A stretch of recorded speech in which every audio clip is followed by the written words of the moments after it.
Micin kan gak bagus, Kai.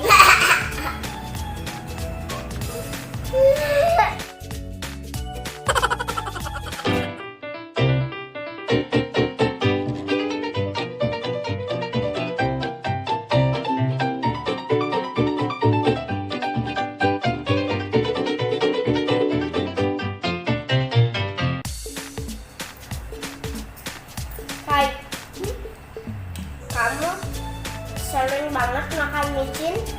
Enggak, saya nggak makan micin. Iya? Enggak tadi. Iya? Enggak.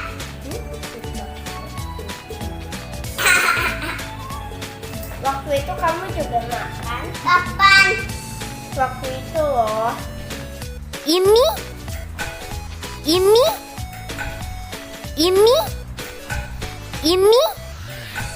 ini, hayo.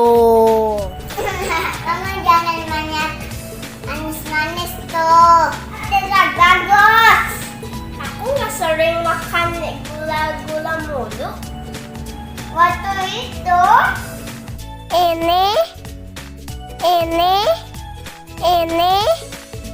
ini apa hayo? Ini?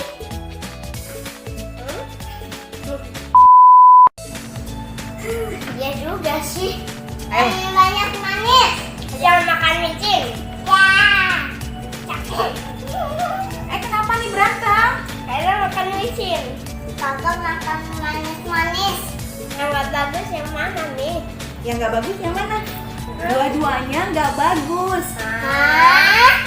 Kalau makannya banyak-banyak. Nah, Mami bukan pakar kesehatan, bukan dokter, dan juga bukan ahli gizi.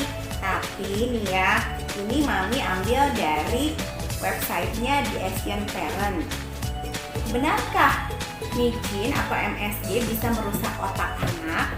Ternyata jawabannya tidak benar. Kenapa? Karena ada penelitian yang dilakukan di Amerika dan di Eropa bahwa konsumsi micin tidak menimbulkan efek apa-apa pada otak manusia loh. Nah, mau tahu lebih lengkapnya kesimpulan mengenai micin? Ini dia, monosodium glutamat atau MSG atau yang lebih kita kenal sebagai micin adalah garam sodium yang berasal dari asam glutamat. Dan asam glutamat ini sebetulnya sudah ada loh secara alami di badan manusia dan ada juga di beberapa bahan makanan seperti misalnya tomat, jamur, keju, dan kacang-kacangan. Asam glutamat juga ternyata terdapat dalam kandungan air susu ibu loh. Jadi boleh dong kasih micin di makanan?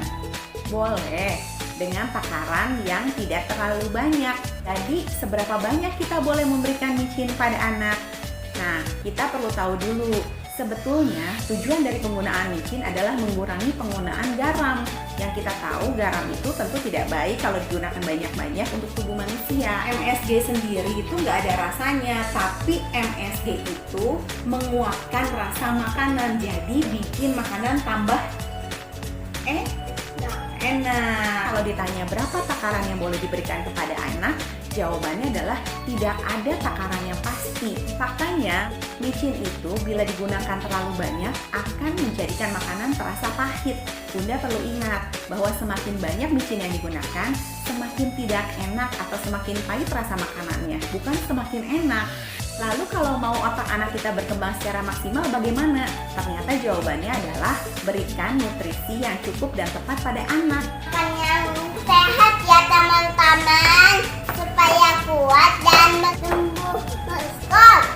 Mengkonsumsi micin memang dapat membuat seseorang merasa pusing, mual, ataupun berdebar-debar.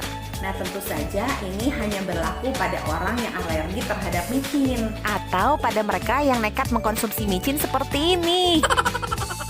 Jadi ayah bunda, kesimpulannya penelitian membuktikan bahwa ternyata micin itu tidak menyebabkan otak kita menjadi lemot dan juga tidak menyebabkan kanker. Boleh kami makan micin? Supaya anak kita makannya lebih lahap, boleh pakai MSG sedikit aja. Oke?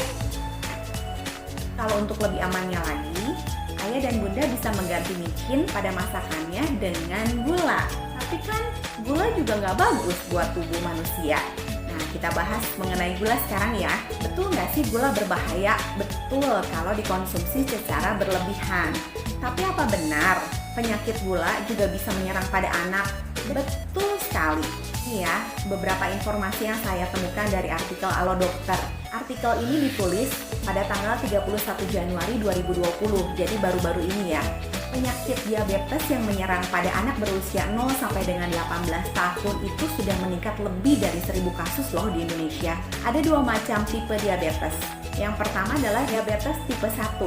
Diabetes tipe 1 ini diakibatkan karena adanya kelainan autoimun. Kelainan autoimun ini merusak sistem kekebalan tubuh dan juga menghancurkan pankreas, sehingga fungsi pankreas menjadi tidak maksimal. Sementara kan kita tahu bahwa untuk merubah gula menjadi energi, kita perlu pankreas. Diabetes tipe kedua. Diabetes tipe kedua disebabkan karena adanya faktor keturunan, anak memiliki berat badan berlebih atau obesitas, pola makan yang tidak baik atau sering mengkonsumsi makanan yang manis. Dan yang keempat adalah karena anak kurang olahraga atau kurang gerak. Waduh, gawat juga ya. Terus apa aja tanda-tandanya kalau anak kita terserang penyakit gula? Ada beberapa tanda yang bisa kita jadikan panduan. Yang pertama adalah anak menjadi sering buang air kecil. Loh, kok bisa sering buang air kecil? Tandanya anak kita punya penyakit gula. Tubuh manusia itu kan pintar.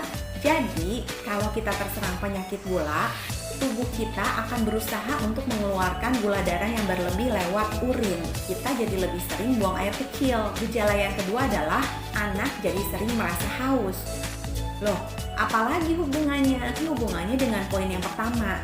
Karena sering buang air kecil, maka anak menjadi lebih sering haus. Makanya kenapa dia jadi lebih sering minum. Tanda yang ketiga adalah anak menjadi lebih sering makan atau sering kelaparan. Kayaknya Abel Kayla juga sering deh makan. Tentunya kalau gejala sering makan aja sih belum tentu ya. Ini menunjukkan bahwa anak kita terserang penyakit gula. Tubuh kita itu kan perlu energi yang didapat dari makanan-makanan yang kita konsumsi. Pada saat anak terserang diabetes, tubuhnya tidak mampu untuk merubah makanan-makanan tersebut menjadi energi. Akibatnya, anak akan terlihat lemas dan juga merasa seperti kekurangan energi. Ini alasannya kenapa tubuh anak kemudian meminta makanan lagi, karena tubuh mengira bahwa anak ini kekurangan makanan. Gejala yang lainnya adalah berat badan anak turun walaupun makannya banyak. Hal ini dikarenakan jika kita kekurangan gula, maka otot dan lemak tubuh kita akan menyusut. Nah, jadi bagaimana cara kita mencegah supaya anak kita tidak terkena penyakit gula? Jawabannya gampang. Yang pertama, jangan terlalu banyak mengkonsumsi makanan atau minuman yang manis. Dan yang kedua adalah selalu usahakan untuk berolahraga ataupun aktif bergerak. Jadi ayah, bunda, sudah cukup jelas ya mengenai gula dan juga micin. Jadi jangan takut lagi untuk memberikan gula ataupun micin kepada anak ya, selama tidak banyak-banyak. Jadi boleh nih makan gula? Boleh, karena gula itu penting buat kita bertumbuh dan beraktivitas. Kalau Abel mau lari-lari, Abel mau senam, Abel mau olahraga, pokoknya sehari-hari perlu energi kan, perlu tenaga kan. Nah, gula membantu Abel supaya ada energinya badannya. Begitu, Bel. Oh, jadi boleh minum manis-manis. Boleh. Ya udah, Bel mau ngabisin dulu. Bye. Aduh, dasar anak-anak, pusing.